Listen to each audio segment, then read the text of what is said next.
வணக்கம் நண்பர்களே, welcome to movie critic channel.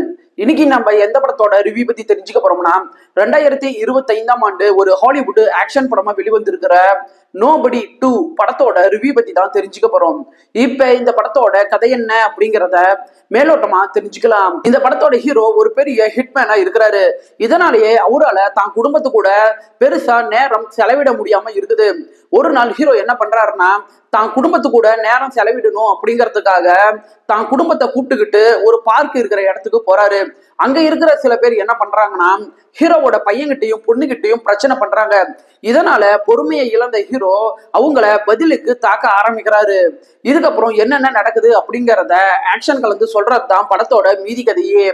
இப்ப இந்த படத்தோட பாசிட்டிவ் என்ன அப்படிங்கறத தெரிஞ்சுக்கலாம். இந்த படத்துல ஹீரோவா நடிச்ச பாப் ஓடென்கிர்க்க பத்தி சொல்லணும்னா, பிரச்சனை பண்ணக்கூடாது அப்படின்னு அவரு நினைக்கிற இடங்கள்லயும் சரி, தான் குடும்பத்தை நினைச்சு அவரு ஃபீல் பண்ற இடங்கள்லயும் சரி, தன்னுடைய பொறுமையை இழக்கிற இடங்கள்லயும் சரி, இந்த இடங்கள்ல முக பாவனைகள் மூலமா பல இடங்கள்ல அவருடைய கதாபாத்திரத்தை ரசிக்க வைக்கிறாரு. மேலும் படத்துல லீடா நடிச்ச மற்ற நடிகர்கள் பர்ஃபார்மன்ஸ் வைஸா நல்லாவே நடிச்சிருக்கிறாங்க. இந்த படம் 1 மணி நேரம் 30 நிமிஷம் ரன் ஆகக்கூடிய ஒரு ஷார்ட்டான படம். ஸோ குயிக்காவே உங்களால இந்த படத்தை பார்த்து முடிக்க முடியும்.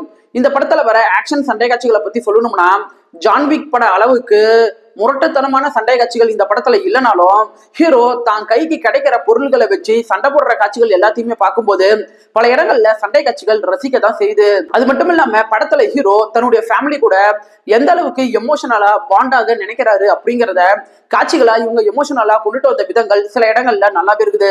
இந்த படத்தை சினிமோட்டோகிராஃபிக் மூலமா கலர்ஃபுல்லா பிரசன்ட் பண்ண விதங்களாகட்டும், படத்துல வர ஆக்ஷன் சண்டை காட்சிகளை இவங்க சினிமோட்டோகிராஃபிக் மூலமா டிஃப்ரெண்டான ஆங்கிள்கள்ல காட்சிப்படுத்தின விதங்களாகட்டும், இந்த இடங்கள்ல சினிமோட்டோகிராஃபிக் ஆனது நல்லாவே இருக்குது. இப்ப இந்த படத்தோட நெகட்டிவ் என்ன அப்படிங்கறத தெரிஞ்சுக்கலாம். படத்துல ஹீரோ மற்றும் ஹீரோவோட குடும்பம் இந்த கதாபாத்திரங்களுக்கு மட்டும்தான் முக்கியத்துவங்கள் கொடுக்கப்பட்டிருக்குது. படத்துல வில்லியோட கதாபாத்திரத்துக்கு பெருசா இவங்க முக்கியத்துவம் கொடுக்காதனால வில்லியை எதிர்த்து நிக்கிற காட்சிகள் பெரிய இம்பாக்டை ஏற்படுத்தல அப்படின்னு சொல்லலாம். மேலும் இந்த படத்தோட திரைக்கதைய நோபடி 1 படத்தோட கம்பேர் பண்ணி பார்க்கும்போது முதல் பாகத்தோட அளவுக்கு இந்த 2வது பாகம் வந்திருக்குதா அப்படின்னு கேட்டீங்கன்னா, திரைக்கதை கொஞ்சம் டவுனா இருக்கிறத உங்களால ஃபீல் பண்ண முடியும். ஒரே வார்த்தையில சொல்லணும்னா, இந்த படம் உங்க டைமுக்கு ஒர்த்தான ஒரு டீசென்டான படம் தான் இந்த படம்.